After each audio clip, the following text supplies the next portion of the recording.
예, 안녕하십니까. 어민입니다. 오늘은 그동안 설명드렸던 연조직과 덴틴과의 관계에 있어서 수술 시 약간의 오픈이 된다 하더라도 블러드 클롯만 충분하다면 덴틴의 콜라제너스 네이처와 바이오 컴패터빌리티에 의해서 안정적으로 이식제가 본 리모델링 패스웨이에 들어갈 수 있다는 것을 증례를 통해서 보여드렸습니다. 오늘은 이 부분을 조금 더 자세히 볼 수 있는 증례가 있어서 추가로 선생님들께 설명드리도록 하겠습니다.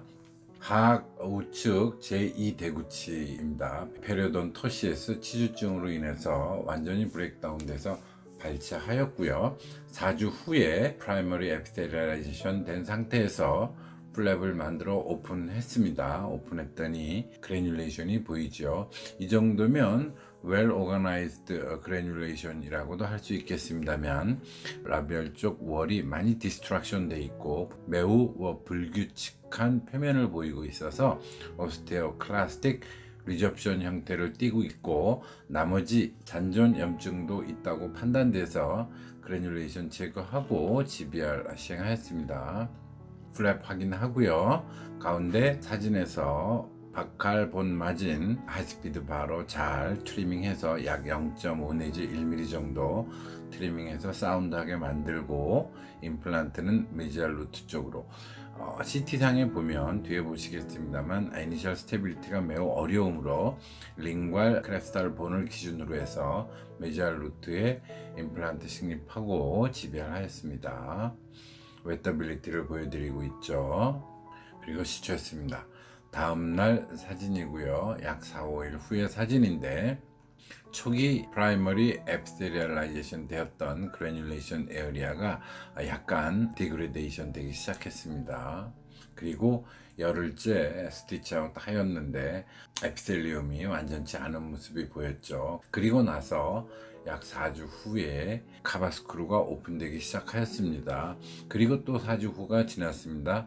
오픈된 카바스크루 위가 잘 오가니제이션 되면서 에피테리얼레이션 되기 시작하였고 약 2주 후 카바스크루 오픈된 상태로 에피텔리움 잘 완성된 상태를 보이고 있습니다. 즉 이 과정에서 스티치아웃서부터 오픈되고 다시 리오가니제이션 되는 과정에서 지금 그림에서 보시다시피 외관상으로는 덴틴 파티클은 전혀 다른 컴플리케이션, 인펙션이라든가 인플라메이션이 없는 것으로 보이고 이전 증례에서 전혀 소실되지 않음을 소개해 드린 바 있습니다. 엑스레이 팔로업을 보면 발치전 사진입니다.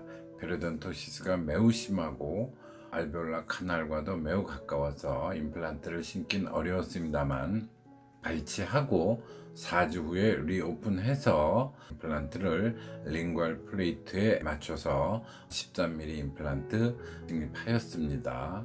그리고 스티치아웃 4주 후에 연조직이 오픈되었는데 임플란트 심었을 때와 약 4주 경과 후에 오픈되었을 때 보면 이미 발치와의 에이펙스에서부터 임플란트 약 중간 위치까지는 본이 많이 차올라온 것을 볼 수가 있고 상부에 GBR을 한 덴틴 파우더는 파우더 입자는 녹으면서 라디오 오페시티도 약간 증가하고 거꾸로 라디오 루센트도 증가했습니다. 즉 덴틴 파티클이 리접션 되면서 새로운 뼈를 형성하고 있다는 것을 알 수가 있습니다.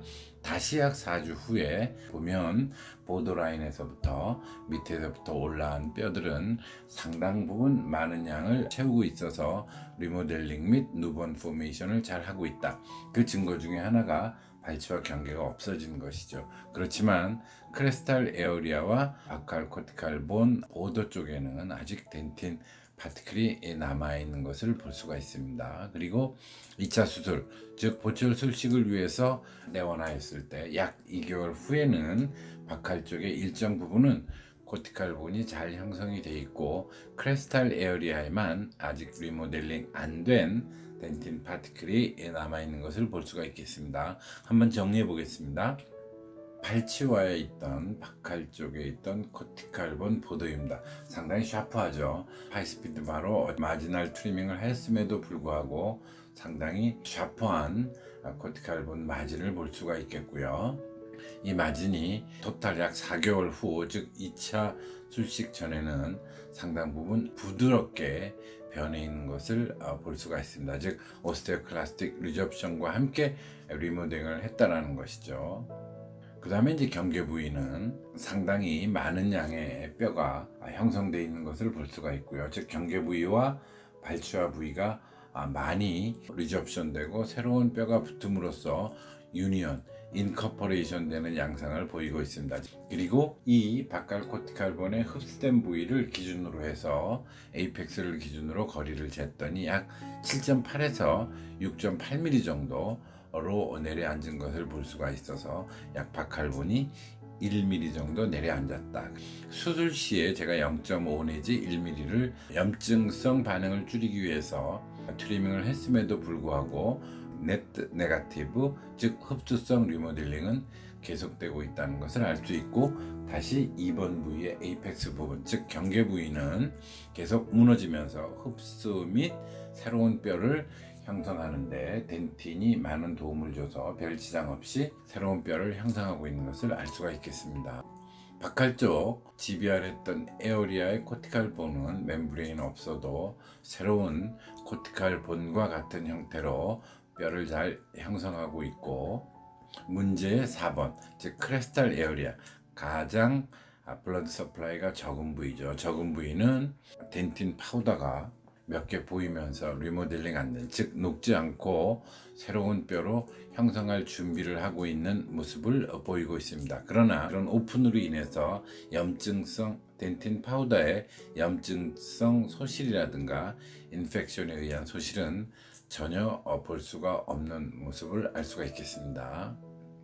그래서 정리하자면 디펙트의 보도인 라비알 보도 부위에는 4개월이 지난 후에는 경계부를 알 수 없을 정도로 새로운 뼈가 덴틴으로부터 형성되면서 퓨전 및 인커퍼레이션 리모델링에 의해서 경계부가 완전히 없어진 것을 알 수가 있고요. 발치와의 경계 부위는 그 전에, 즉 4주경서부터 경계 부위가 무너지면서 새로운 뼈가 형성돼서 퓨전이 일어나고 있는 모습을 볼 수가 있겠습니다. 새로 형성된 바칼 코티칼 에어리아는 우리가 흔히 알고 있는 GBR의 모습대로 이 빨간 선의 모습이죠. 즉 호스트 베드에서 얼마만큼 블러드 펌핑이 돼서 블러드 서플라이가 되느냐에 따라서 뼈가 형성되는 것인데, 지금 덴틴 파우더로 시행한 GBR에서는 파우더의 모습 그대로 3번 에어리아에서 바칼 코티칼 본을 형성하고 있는 것을 볼 수가 있습니다. 이제 남은 것은 4번, 즉 크레스탈 에어리아의 소프트 티슈 플래비 카바스크루의 수술 후 4주 만에 오픈되었고 4개월 이후에도 소실되지 않고 남아있는 이 덴틴 파우더의 향방이 문제가 되겠습니다. 로딩 후에 어떻게 변하는지는 향후 약 6개월 내지 12개월까지 어떻게 코티코 캔슬러스 본으로 변하는지 팔로우업해서 다시 보고 드리도록 하겠습니다. 감사합니다. 어민이었습니다.